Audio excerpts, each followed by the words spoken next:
It is not the things we do in life that we regret on our deathbed. It is the things we do not.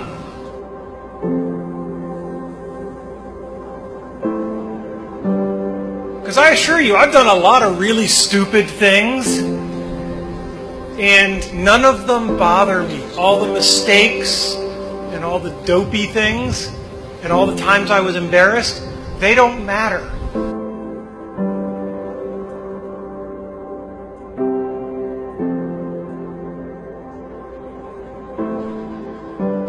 Last August, I was told that in all likelihood I had 3 to 6 months left to live. Somebody said to me, in light of those numbers, "Wow, so you're really beating the Grim Reaper." We don't beat the Reaper by living longer. We beat the Reaper by living well and living fully.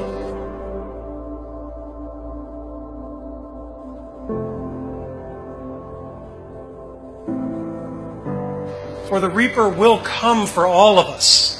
The question is, what do we do between the time we're born and the time he shows up? Because when he shows up, it's too late to do all the things that you're always going to kind of get around to.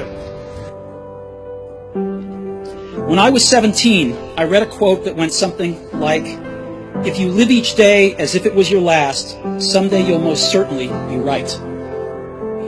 And since then, for the past 33 years, I've looked in the mirror every morning and asked myself, if today were the last day of my life, would I want to do what I am about to do today? Remembering that you are going to die is the best way I know to avoid the trap of thinking you have something to lose. You are already naked. There is no reason not to follow your heart. And you will need to find your passion. Many of you have already done it. Many of you will later. Many of you may take till your 30s or 40s. But don't give up on finding it, right? Because then all you're doing is waiting for the Reaper.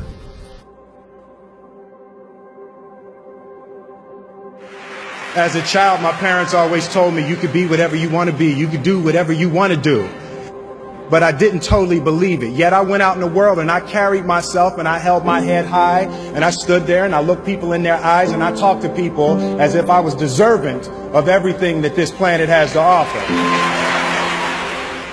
I really want to say to children out there and to people who are watching, Confucius said one time, "He who says he can and he who says he can't are both usually right."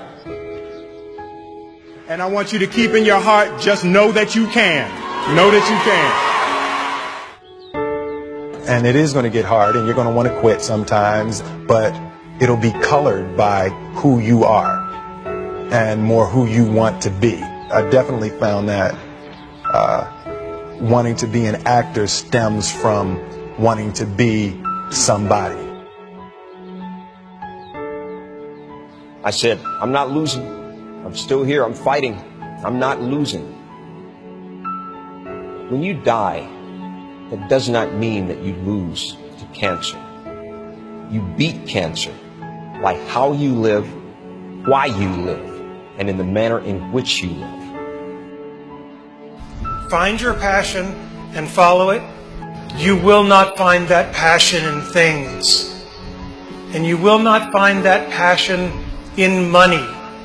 Because the more things and the more money you have, the more you will just look around and use that as the metric, and there will always be someone with more.